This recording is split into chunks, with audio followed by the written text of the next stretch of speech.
Friends, இன்றைக்கி காக்கும் தெய்வம் காலையில் எபிசோட் 6 தான் பார்க்க போகிறோம்.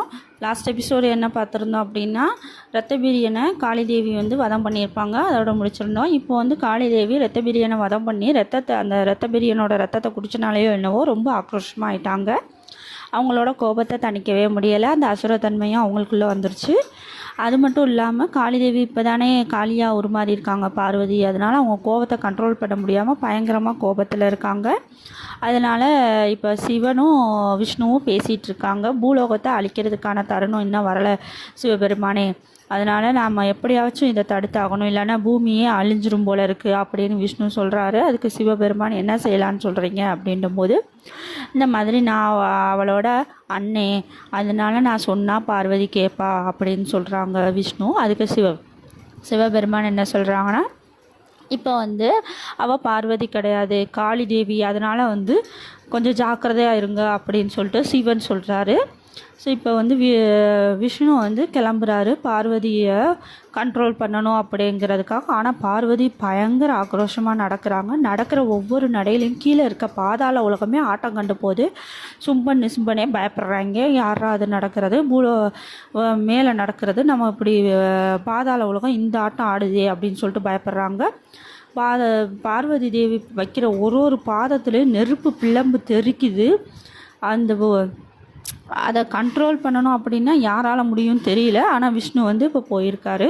பார்வதி தேவி முன்னாடி போய் நின்று, அம்மா நீ இந்த மாதிரி சாந்தமாகு தேவி, கொஞ்சம் பொறுமையாக இரு அப்படின்னு சொல்லிட்டு விஷ்ணு பகவான் சொல்லிக்கிட்டு இருக்காரு. ஆனால் பார்வதி எதையுமே கேட்குற மாதிரி தெரியல. விஷ்ணுவை வந்து வெட்டுற அளவுக்கு போயிடுறாங்க பார்வதி. அவ்வளோ கோபத்தில் போயிடுறாங்க. உடனே லக்ஷ்மி பார்த்துட்டு கத்துறா, என்னங்க அங்கே நிற்காதீங்க, நீங்கள் அங்கேருந்து தயவு செஞ்சு போயிருங்க, உங்களை வெட்டுற மாதிரி வராங்க, நீங்கள் உங்களுக்கு ஆபத்துங்க, தயவு செஞ்சு காளி முன்னாடி நிற்காதீங்க, இங்கே போயிருங்க, ஆக்ரோஷமாக வராங்கன்னு லக்ஷ்மி கத்துறாங்க. அப்புறம் விஷ்ணுவே பார்வதி கோவத்துக்கு நிற்க முடியாமல் நகண்டு போயிடுறாங்க. அப்புறம் சிவபெருமான்கிட்ட போய் நந்தி கேட்குறாரு, இதுக்கு எந்த வழியுமே இல்லையா சிவபெருமானே, நம்ம தாயோட கோபத்தை தணிக்கணும் அப்படின்னு சொல்லிட்டு கேட்கும்போது சிவன் ஒரு யோசனை பண்ணுறாரு. நானே வர்றேன் அப்படின்னு சொல்லிட்டு சிவன் வந்து வராரு. அதே மாதிரி விஷ்ணு எப்படி நின்னாரோ அது மாதிரி பார்வதிக்கு முன்னாடி போய் நிற்கிறாரு. பட் என்ன பண்ணிடுறாரு அப்படின்னா, சூலாயுதத்தை பூமியில் ஊண்டிட்டு சாஷ்டாங்கமாக படுத்துடுறாரு. தரையில் கண்ணை மூடி படுத்துடுறாரு. பார்வதி தேவி அவ்வளோ கோபத்தில் வராங்க. அவங்க வைக்கிற ஒரு பாதமும் தெரிக்குது. அந்த பாதத்தை வந்து இப்போ சிவன் மேலே வச்சு நின்றுட்டாங்க. அவ்வளோ கோபத்தில் வந்தவங்க சிவனையே மிதிச்சிட்டாங்க. மிதித்த உடனேயும் பூமி எல்லாமே அதிர்னோனையும் எல்லாரும் அதிர்ச்சி ஆயிட்டாங்க. தேவர்கள் தேவியர்கள் எல்லாரும் அதிர்ச்சி ஆயிட்டாங்க. என்னடா இப்படி நடந்துருச்சே, சிவபெருமான் மேலேயே காளி தேவி காலை வச்சிட்டாங்க அப்படின்னு. காளிக்கு காலை வச்சதுக்கப்புறம் கீழே குனிஞ்சு பார்க்குறாங்க, யாருன்னு கீழே படுத்திருக்கான்னு. சிவன் பார்த்த உடனே காளிக்கு ஒரே கண்ணீர் தண்ணி வருது. என்னடா நம்ம சிவன் மேலேயா காலை வச்சு நின்றுட்டோம் அப்படின்னு சொல்லிட்டு காளி தேவி வந்து கத்துறாங்க.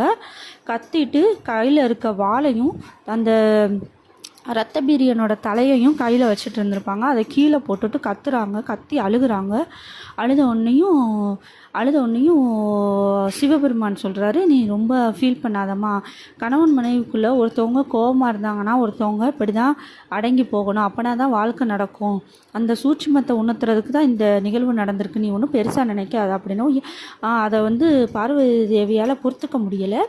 உடனே அழுதுகிட்டே கைலாயத்துக்கு வந்துடுறாங்க. இப்போ காளி வந்து பார்வதியாக மாறிட்டாங்க. ஏன்னா கோவம் தணிஞ்சிருச்சு. அதனால் இப்போ வந்து பார்வதி தேவி என்ன பண்ணுறாங்கன்னா, பயங்கரமாக ஃபீல் பண்ணிகிட்டு இருக்காங்க.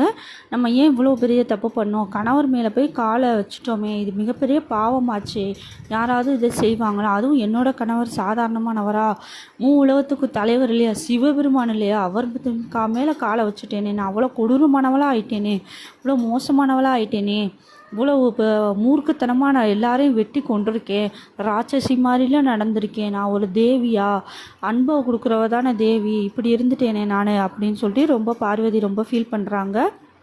ஃபீல் பண்ணி அழுதுகிட்டு இருக்கும்போது சிவன் வராரு. சிவன் வந்து ஒரு மேலே வா அப்படின்னு சொல்லிட்டு கைலாயத்தோட மேலே மலை உச்சிக்கு கூட்டிகிட்டு போகிறாரு. கூட்டிகிட்டு போய் அங்கே பாருன்னு எதையோ காட்டுறாரு.